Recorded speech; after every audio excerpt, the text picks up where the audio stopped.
भारतीय नागरिकांसाठी आधार कार्ड हे मुख्य ओळखपत्र मानलं जातं. या कागदपत्राशिवाय तुमचं पानही हलणार नाही अशी परिस्थिती आहे. मात्र आधार कार्ड विषयी आजही अनेकांच्या मनात काही गैरसमज पसरले आहेत. जसं की एकदा आधार कार्ड काढलं की मरेपर्यंत टेन्शन आहे, पण असं बिलकुल नाही आहे. तुमच्या आधार कार्डला विशिष्ट मुदत आहे. या मुदतीनुसार तुमचे आधार कार्ड अवैध ठरणार नाही, पण तुमचे अनेक सरकारी आणि खाजगी कामे या ठिकाणी खोळंबू शकतात.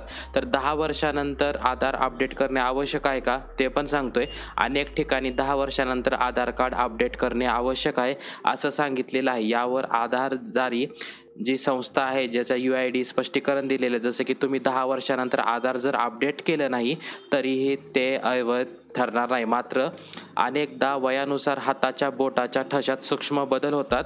परिणामी बायोमेट्रिक ऑथेंटिकेशन होण्यास तुम्हाला अडथळा होऊ शकतो. यासाठीच आधार कार्ड जे आहे ते वेळोवेळी अपडेट करण्यासाठी ही जी संस्था आहे UIDAI यांनी सांगितलेलं आहे.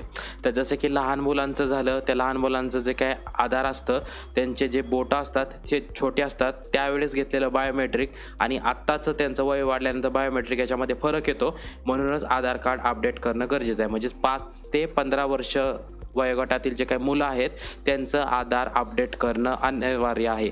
म्हणजेच सरकारने ते विनामूल्य केलेलं आहे. तुमच्या मुलाचे आधार अपडेट करण्यासाठी तुम्हाला कोणतेही पैसे द्यावे लागणार नाही आहे. तसेच ज्येष्ठांच्या आधार कार्ड अपडेटसाठी अगदी नाममात्र रक्कम तुम्हाला इथे भरावी लागू शकते. आता आधार कार्डचं काम काय, जसे आधार कार्ड हे भारत सरकारने जारी केलेलं एक युनिक आयडेंटिफिकेशन डॉक्युमेंट आहे, ज्याचा वापर ओळखीचा पुरावा, पत्ता पुरावा विविध सरकारी आणि गैरसरकारी सेवांसाठी केला जातो. बँकिंग, मोबाईल स्विम, त्यानंतर सरकारी अनुदाने, कर भरणे इतर अनेक ठिकाणी हे आवश्यक मानलं जातं.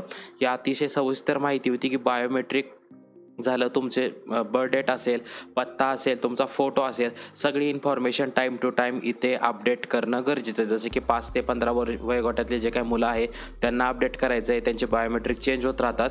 त्याच्यानंतर आपल्याला कुठं KYC करायचं आहे त्या ठिकाणी बायोमेट्रिकला तुम्हाला अडथळा येऊ शकतो.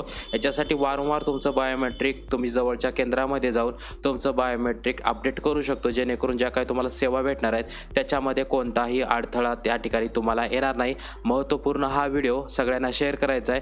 फ्रेंड्स, फॅमिली सर्कलला हा व्हिडिओ नक्की शेअर करायचा आहे आणि अशाच महत्त्वपूर्ण अपडेटसाठी चॅनलशी कनेक्टेड राहायचं आहे. जय हिंद, जय महाराष्ट्र.